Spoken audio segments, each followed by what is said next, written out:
함께 오신 말씀 로마서 3장 19절 20절 한 목소리로 같이 읽겠습니다. 시작. 우리가 알거니와 물은 율법이 말하는 바는 율법 아래 있는 자들에게 말하는 것이니 이는 모든 입을 막고 온 세상으로 하나님의 심판 아래 있게 하려 함이라.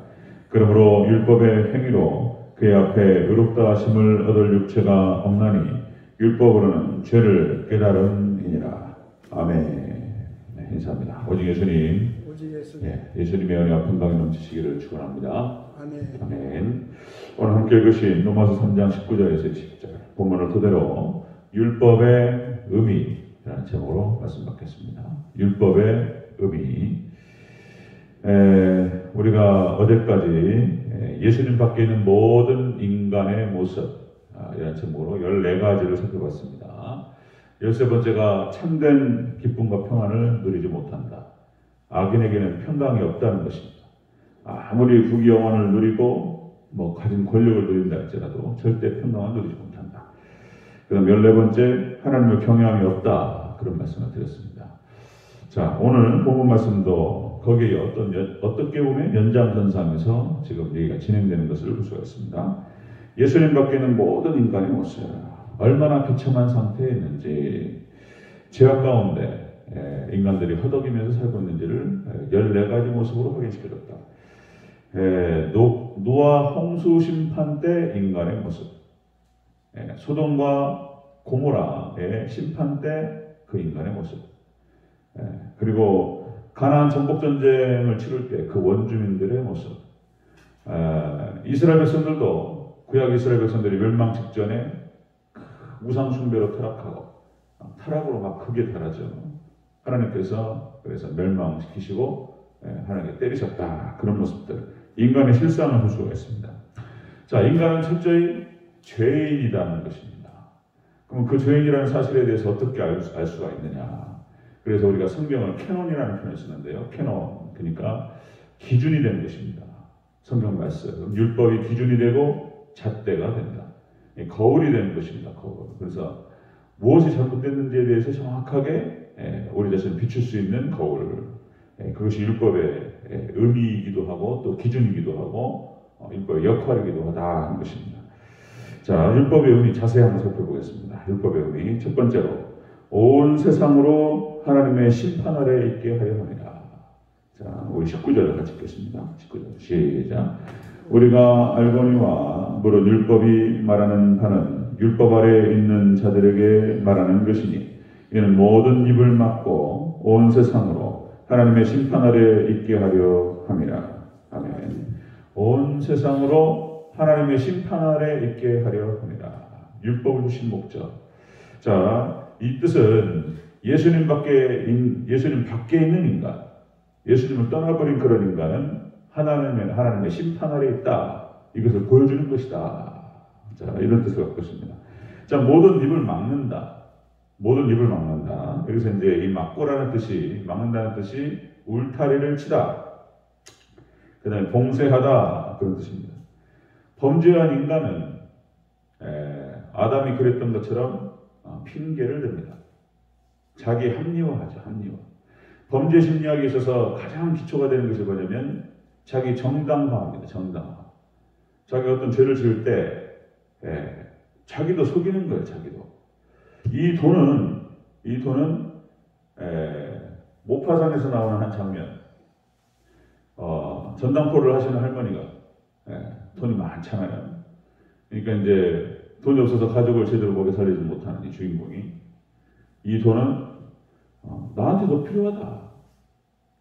잠시 위치 이동 시킬 수 있는 것이지. 사람이 한번 궁지에 몰리게 되면 확 돌죠.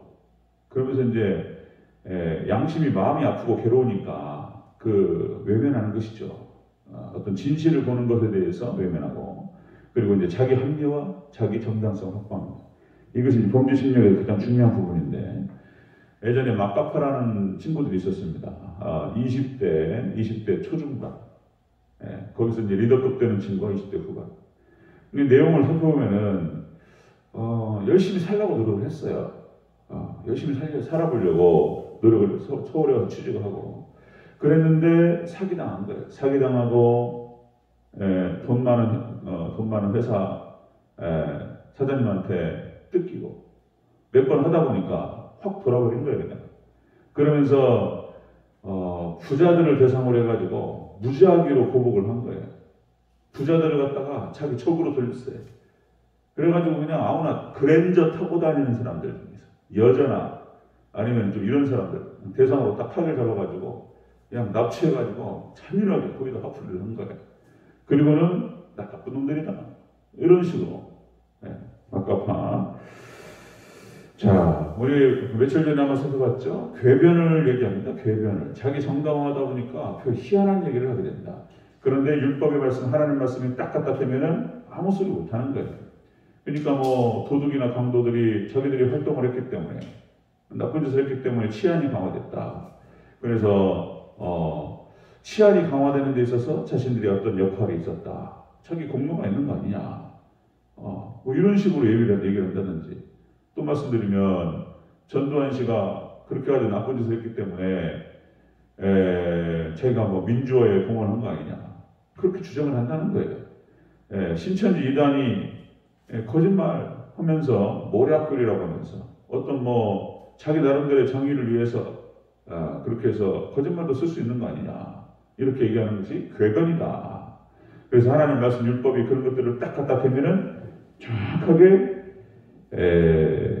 그 잘못된 것을 볼 수가 있다는 것입니다. 그러니까 말씀이 율법의 의미는 기준이 되고 잣대가 된다. 자, 율법의 의미는 그렇게 해서 예수님 밖에 있는 자들은 하나님 심판하에 있다고 하는 사실을 보여준다 하는 것입니다. 자, 두 번째 보겠습니다. 두 번째 율법의 의미 두 번째 율법의 행위로 의롭게 하심을 얻을 육체가 없다. 여기서 보여주는 것입니다. 자, 20절 조금 읽겠습니다. 20절 시작. 그러므로 율법의 행위로 그 앞에 의롭다 하심을 얻을 육체가 없나니. 아멘. 율법의 행위로 의롭게 하심을 얻을 육체가 없다. 이 뜻은 또 이런 뜻입니다. 예수님 밖에 있는 인간, 예수님 밖에 있는 육체의 행위로는 불의하다라는 것을 보여줍니다. 예수님 밖에서 그 안에 하나님 은혜 가운데 있는 사람이 아닌데 어떤 행위가 옳은 행위를 했다고 해서 그것이 다 의롭냐? 그렇지 않다는 것입니다. 여기서 육체라고 하는 것은 여러분들 살이죠. 살덩어리 그런 뜻이에요. 이것이 이제 시럭스, 육체, 살 이런 뜻인데요. 그러니까 죄악된 본성으로 치우치는 인간의 속성을 나타내는 표현입니다. 이것이 육체. 자, 인간은 죄인이다. 부패하고 오염된 본성을 갖고 있다. 자, 그래서 육체의 욕심을 따라서 살아가기 때문에 그 행위로는 절대로 의롭다 하심을 얻지 못한다. 아무리 좋은 일을 한다 할지라도 그 좋은 일이 잘못됐다 이런 뜻이 아니에요. 그 하나님의 은혜가 없이 어떤 행위로 자신이 의롭다라고 얘기할 수 있는 것이 아니다. 잘못된 것이다. 인간은 죄인이기 때문에 여러분들 목적과 동기가 순수하지 않을 수 있습니다. 항상 언제든지 왜곡되고 비틀어진다. 예수님의 은혜 없이 예수님 밖에 있는 인간이 어떤 일을 잘했다고 해서 그것이 온전히 의로운 일이다? 이렇지 않다는 거예요. 사람은 죄인이기 때문에 반드시 왜곡되고 비틀어진다는 것입니다. 그러니까 자기 만족일 수도 있어요. 어떤 선한 일을 한 다음에 뭐 누구에게 구제할 수도 있고 우리가 예수님 안 믿으면서도 착한 사람 주변에 많습니다. 봤을 때 그것이 자기 만족일 수도 있고 자기 교만에 대한 충족일 수도 있고 이런 거죠. 이제 좋은 일을 하고 누구에게 나눠주고 그러면서 내가 수요했다는 거예요. 내가 자기 우위에 대한 내가 너보다 낫다라든지 내가 좀 더 가진 사람이다라든지 뭐 이런 식으로 자기 교만에 대해서 자기 교만을 만족시킨다든지 그것을 즐기는 거죠. 뭐 인간에게는 그런 교만함이 다 있습니다. 그래서 누구보다 앞서 나가잖아요. 비교를 해가지고 누구보다 앞서 나가면 그 자기가 우위에 있다라고 하는 것을 이렇게 즐기는 거예요. 교만한 거예요. 사람이 참 교만합니다.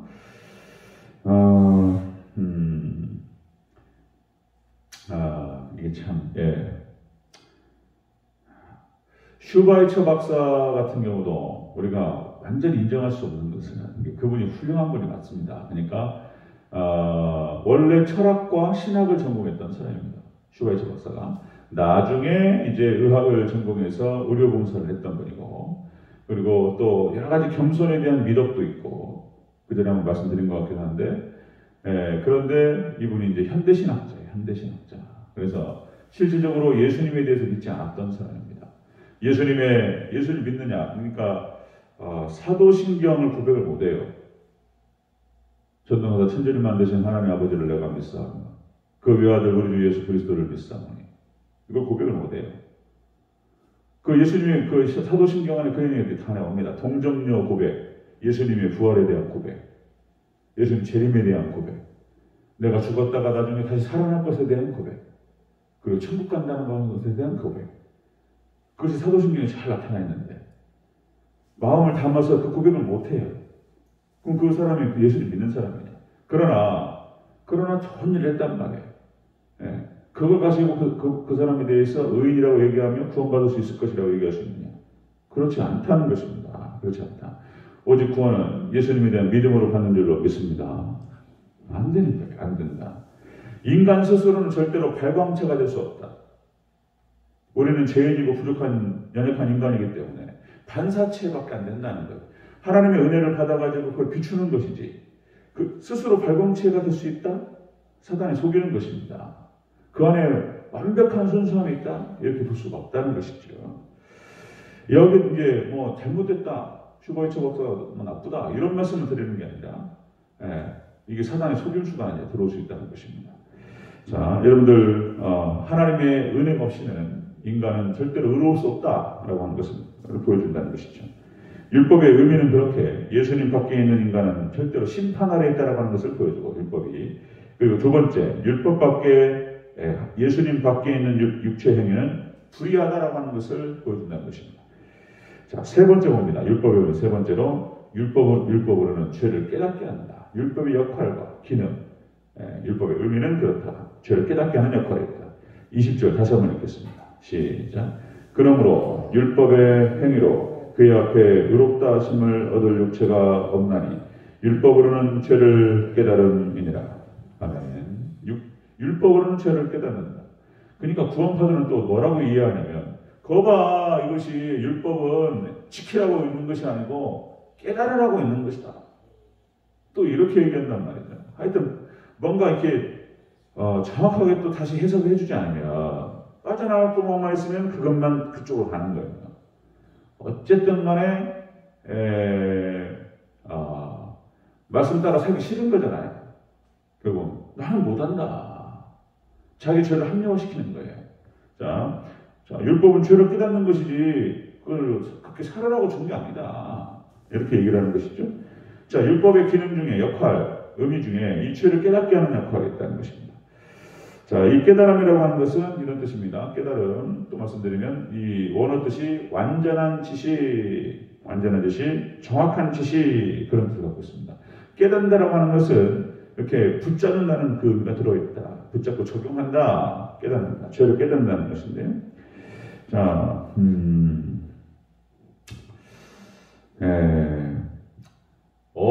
이 사람이 무엇을 볼 수 있다라고 하는 것에는 세 가지 기준이 딱 갖춰져야 돼요. 어떤 게 보인다라고 하는 것은 첫 번째가 뭐가 있을까요? 눈이 있어야 보잖아요. 눈이 없으면 못 본단 말이에요. 눈이 있어야 돼요. 그 다음에 우리가 볼 수 있으려면 빛이 있어야 돼요. 어두우면 안 보인단 말이죠. 눈이 아무리 있어도 칠흑같이 어두우면 아무것도 보이지 않습니다. 세 번째 하나가 또 있어야 필요한데, 그것은 존재하는 물체가 있어야죠. 그죠? 아무것도 없는데 뭐가 보이겠습니까? 이 세 가지 조건을 갖춰야 되는데, 그러니까 여러분들, 빛이 없으면 흑암 속에서는 자기 모습을 분간할 수가 없습니다. 아무리 거울이 있다 할지라도 빛이 있어야 된다는 것이죠. 그리고 또 그 빛이, 예를 들어 거울도 왜곡되면 오목 렌즈가 있거나 볼록 렌즈가 있죠. 그러니까 기준 자체가 모호하면 또 애매해지는 거예요. 그런데 여러분들, 하나님 말씀 율법은 정확한 하나님, 완벽한 것인 줄로 믿습니다. 완전한 거예요. 하나님이시니까. 우리가 옷가게 가서 옷을 살 때 있잖아요. 꼭 그렇습니다. 여러분 참고하시면 약간 날씬하게 보이는 경향이 있어요. 그렇게 만들어요. 그래서 옷을 딱 걸치면은 날씬해서 길어 보인단 말이에요. 그러니까 이거 어울려 보여요, 어울려 보여요. 예, 그런 경향이 있습니다. 자, 여러분들 그렇게 율법의 의미가, 기능은 무엇이냐? 역할은 하나님의 진리의 말씀이시고, 그리고 기준이 되고 잣대가 되는 것이다. 그리고 빛이 되는 것이다. 정확하게 볼 수 있다라고 하는 것이죠. 우리의 모습을. 자, 그래서 우리의 죄악을 깨닫게 하고, 그리고 거기서부터 돌이키게 하는 역할이 있다. 그리고 우리가 항상 중요한 것은 늘 항상 말씀 앞에 자신을 비추는 게 중요하다. 늘 말씀을 읽고, 이렇게 이제 그 말씀을 읽고 말씀을 공부하고 할 때 이렇게 안내자가 또 필요한 거예요. 안내자가. 그래서 이제 그 역할을 목회자가 하는 것이죠. 이것은 이런 것이고, 전체 속에서 2000년 쌓여있는 그 신학 지식들을 공부를 하기 때문에 그렇습니다. 그래서 원어를 살펴보고, 그리고 구약을 볼 때는 신약과 짝을 맞춰보고 정확한 의미를 드러내려고 하는 것이죠. 그래서 하나님께서 그렇게 선지자, 사도를 보내셔서 교회를 돌보게 하시는 것이죠. 자, 말씀을 정리하겠습니다. 율법의 의미가 무엇이냐? 율법의 역할이 무엇이냐? 그것은 예수님 밖에 있는 인간은 심판 아래에 있다라고 하는 것을 보여준다. 그리고 두 번째, 예수님 밖에 있는 육체의 행위가 의롭지 않다, 불의하다라고 하는 것을 나타낸다. 그리고 세 번째, 율법의 의미와 역할은 죄를 깨닫게 하는 것이다. 죄를 깨닫게 하는 것이지 지키라고 있는 것이 아니지 않냐? 이런 이상한 또 궤변을 늘어놓는단 말이에요. 죄를 깨닫고 돌이키라는 거예요. 우리를 정확하게 보여주는 역할을 율법이 하는 것입니다. 이게 단순하게 거짓말하지 말라, 도둑질하지 말라, 내 몸을 공경하라. 단순한 것은 명확해요. 그런데 애매한 게 있습니다. 이게 지금 맞는 얘기인가, 내 행동이, 내 생각이 지금 틀린 것인가, 애매한 것들. 그런데 하나님 말씀이 그것을 정확하게 드러냅니다. 이것이 어떻게 잘못됐고, 어떻게 비틀어졌고, 어디에서 이것이 틀어졌는지. 말씀밖에 없는 줄로 믿습니다. 그래서 항상 말씀을 기준으로, 말씀이 캐논, 잣대로, 항상 우리 자신을 거기에 맞춰나가는 것. 이게 개혁주의고, 이게 이제 이렇게 말씀을 기준으로 회개로 나가야 된다. 그렇게 갈 때 우리가 예수님을 닮아가고 거룩한 모습을 이루어갈 줄로 믿습니다. 우리 잘 깨달아야 됩니다. 이것도 애매한 거예요. 어려운 얘기입니다. 이것이. 여러분 귀한 깨달음이 있으시기를 주의 이름으로 축원합니다. 아멘. 기도하겠습니다.